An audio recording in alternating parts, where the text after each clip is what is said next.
Hello guys, welcome back to my new vlog. तो guys आज मैं आई हूँ बिहार की कैपिटल सिटी पटना में, और यहाँ पे बहुत ही बड़ा बिहार म्यूज़ियम है जो कि स्थित है बेली रोड में near to Patna high court. तो मैं आज आपको दिखाने वाली हूँ, पूरा वॉक थ्रू कराने वाली हूँ बिहार म्यूज़ियम का, और मैं आपको यहाँ पे बताने वाली हूँ कि टिकट के प्राइसेस क्या रहने वाले हैं। तो आप यहाँ पे देख सकते हैं टिकट के प्राइसेस मेंशन है, और ये मंडे को क्लोज़ रहता है, बाकी वीक में 6 दिन खुला रहता है। और हमने टिकट ले लिया है और अब मैं दिखाती हूँ आपको आगे की वीडियो। और अगर हम बात करें ये ओपनिंग टाइम की, तो सुबह 10 बजे से लेके 5 PM तक रहता है, बट 4:30 के बाद टिकट मिलना बंद हो जाता है। तो अगर जब भी आप आते हैं तो आप सुबह को 10 बजे से शाम के 4:30 बजे के बीच आ सकते हैं। ये म्यूज़ियम बहुत ही ज़्यादा बड़ा है, तो आप जब भी आते हैं यहाँ पे तो अच्छे से आप टाइम निकाल के आए, बिकॉज़ यहाँ पे ग्राउंड फ्लोर में भी काफ़ी कुछ है देखने के लिए एंड फर्स्ट फ्लोर में भी काफ़ी कुछ है देखने के लिए।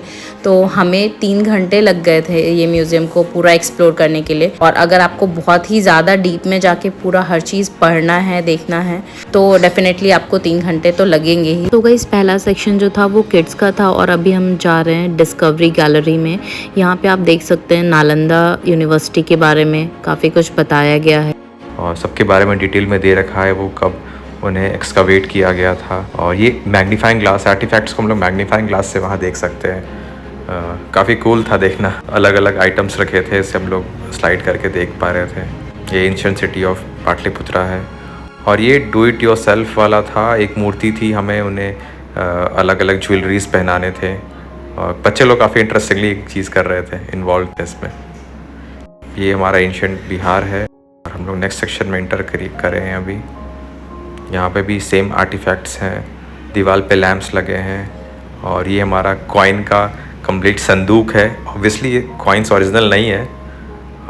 ये घोड़ा है, घोड़ा पहले के हमें ट्रेड करते थे हम लोग, तो घोड़े पे सारा कुछ सामान लेके बार्टर सिस्टम से ट्रेड करते थे, उसको दिखाया गया है। तो गाइस आप देख सकते हैं यहाँ पे तराजू है जो कि हम पुराने टाइम पे यूज़ करते थे चीज़ों को मेज़र करने के लिए, और यहाँ पे डिफरेंट वेट्स है। पुराने टाइम पे ऐसे वेट यूज़ हुआ करते थे, पुराने ज़माने में ऐसे ही ट्रेडिशनल तराजू हुआ करते थे। एंड गाइस यहाँ पे कैंटीन है, आप ये देख सकते हैं कैफ़े का मेनू क्या है, और इसकी प्राइस यहाँ पे उन्होंने बोर्ड पे लिख रखा है। तो यहाँ पे ऐसे 2 कैंटीन है, सेकेंड वाली कैंटीन मैं आपको आगे की वीडियो में दिखाऊँगी। तो गाइज़ ये सोवेनियर सेक्शन है जो कि हम सबसे एंड में देखेंगे यहाँ पे।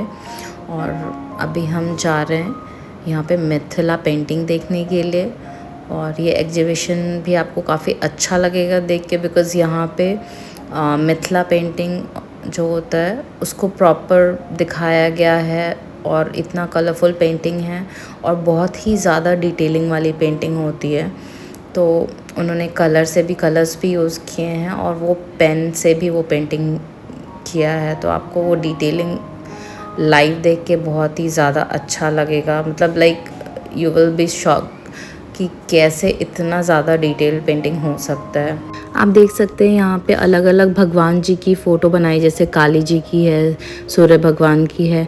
तो यहाँ पे बिहार के कल्चर को हर तरीके से दिखाया गया है। यहाँ पे आप देख सकते हैं 2 सांप की है फ़ोटो है, और ये पूरी डिटेलिंग इन्होंने पेन से किया है। तो ये मैंने काफ़ी जूम करके दिखाया है, और ये काफ़ी बड़ा पोस्टर था, और जिन्होंने भी यहाँ पे बनाया है उनका नाम लिखा हुआ है। तो आप देख सकते हैं कितनी कलरफुल लग रही है। तो ये सारा जो आर्ट है इसको मिथिला आर्ट बोलते हैं। तो फ्रेंड्स आपने सुना होगा मधुबनी पेंटिंग या मधुबनी आर्ट के बारे में, तो मिथिला पेंटिंग को ही मधुबनी आर्ट भी बोलते हैं, और ये ट्रेडिशनल फोक आर्ट है बिहार का।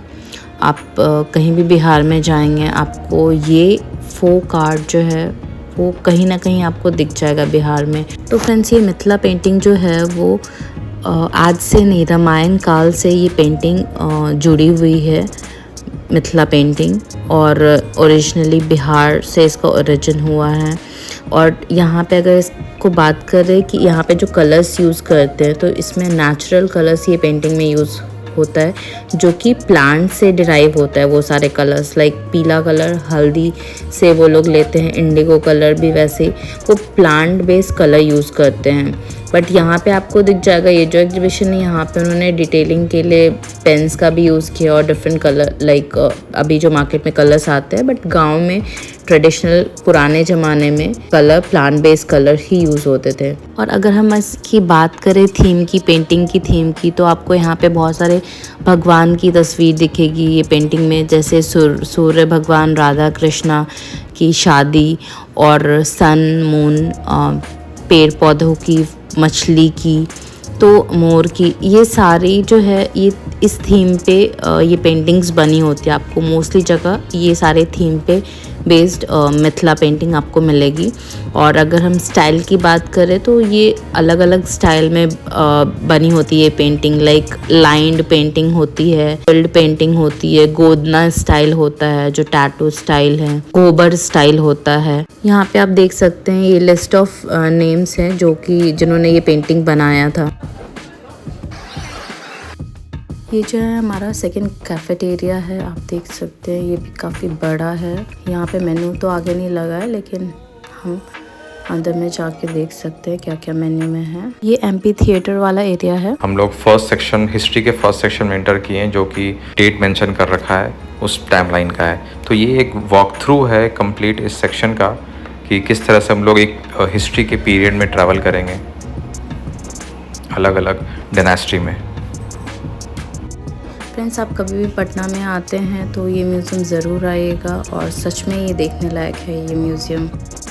तो फ्रेंड्स, ये है म्यूज़ियम का मैप जो कि ग्राउंड फ्लोर पे, फर्स्ट फ्लोर पे क्या क्या चीज़ें अवेलेबल है आपको यहाँ पे सब दिख जाएगा। आप इसको देख करके आइडिया लगा सकते हैं कि यहाँ पे क्या क्या चीज़ें अवेलेबल है। तो फ्रेंड्स, बिहार म्यूज़ियम में आपको बिहार के कल्चर और बिहार की हिस्ट्री से रिलेटेड सारी चीज़ें देखने को मिलेंगी, जितने भी अवशेष हैं और जितनी भी मूर्तियाँ। तो हम लोग इंटर कर रहे हैं फर्स्ट गैलरी में, जिसमें कि दिखाया गया कि जब ह्यूमन सिविलाइजेशन स्टार्ट हुई थी तो किस तरह से हम लोग छोटे छोटे औजार यूज़ करते थे हंटिंग के लिए। पत्थर से कैसे हम लोग उसको शार्प करके किस तरह से उसको यूज़ करते थे, फिर कैसे कैसे वो शार्प होते चला गया ताकि स्किन को पील ऑफ करने में, फ्लैश को काटने में, या फिर हंटिंग में, तीर बनाने में, भाले बनाने में हमने यूज़ करा। फिर उसके बाद हम चलते हैं स्पिरिचुअल अवेकनिंग में, जिसमें बुद्धिज़्म के बारे में किस तरह से लोगों को मालूम चला, और बहुत सारे इसमें मूर्तियाँ बनाई गई और बहुत सारे स्कॉलर्स लोग आए यहाँ पे, देखें और उसको स्प्रेड की ऑल ओवर द वर्ल्ड।